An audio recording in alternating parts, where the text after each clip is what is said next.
Hello everyone and welcome back to another video. On October 4th, TUI Airways operated their last 757 flight, registered Golf Oscar Oscar Bravo Bravo, which arrived into Birmingham from Paphos as the last flight of the 757s. TUI Airways had 14 757-200s with 221 seats.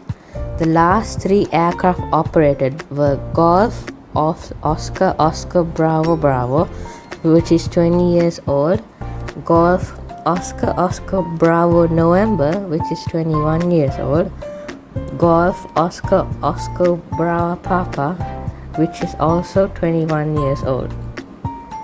Ever since the 757 left the fleet has consisted of only four types of aircraft: the 737-800, 737 MAX 8, 767-300, and the Boeing 787. TUI Airways wishes a farewell to the 757s, and so do their passengers.